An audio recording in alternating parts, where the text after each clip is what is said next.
What do you think created vampires? Big question. Is it possible that science can explain this modern myth? Well, the answer might surprise you, and it starts with the disease. Hi everyone, welcome to my channel. Today we're going to look at the disease that created vampires. And if you like this episode, be sure to check out the playlist of all my mythology episodes. There's something for everyone. Now, the idea of blood drinking, pale, gaunt-faced creatures of the night has persisted for centuries. In fact, stories of vampires go back to ancient Mesopotamia, Greece, and Rome. But today we're going to talk about how a pair of diseases may have inspired the vampire legends of Eastern Europe during the 18th century. First, let's start with porphyria. Porphyria is a rare disorder that affects the skin and blood. It's caused by a buildup of a chemical called porphyrin. Normally, porphyrin is broken down in the body and gets carried by the blood, but if it builds up, it causes problems. People who have porphyria are very sensitive to sunlight and their skin can become very dry and cracked. They also have red, swollen gums, and their teeth may become discolored and fall out. So you can see how people suffering from porphyria could have been mistaken for vampires. Add to that the fact that porphyria can cause mental illness, and you can see how the disease could have inspired other vampire myths.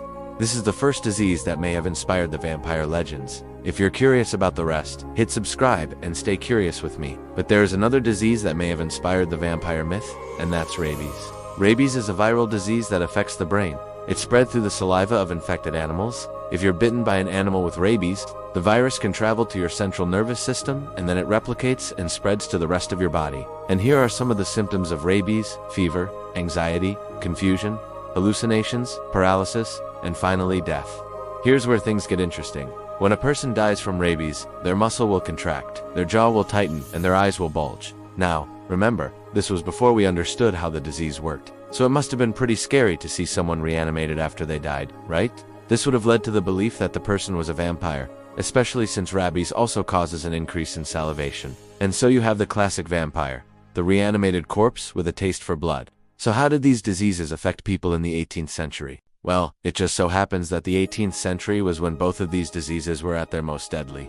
For example, in 1780, there was a massive outbreak of rabies in Germany. Tens of thousands of people and animals were infected. The small village of Willen, where an outbreak began, was even quarantined for 2 years. And there are records of a strange disease afflicting people in Eastern Europe during the 18th century. A disease that sounds a lot like porphyria. So it's quite possible that these diseases inspired the vampire myth. But there's one more piece of evidence. You see, the way we treat porphyria today is with blood transfusions. And during the 18th century, blood transfusions were used to treat a variety of illnesses, including rabies. In fact, the first recorded blood transfusion was performed in 1628 by a man named Richard Lower. He transfused the blood of a living animal into an animal that was recently dead. And while this didn't work, it did occur to him that maybe this could help someone who was alive. Blood transfusions became a popular treatment for various illnesses throughout the 17th and 18th centuries. And this included rabies. There were even claims that blood transfusions could cure the recently deceased of their ailments, too.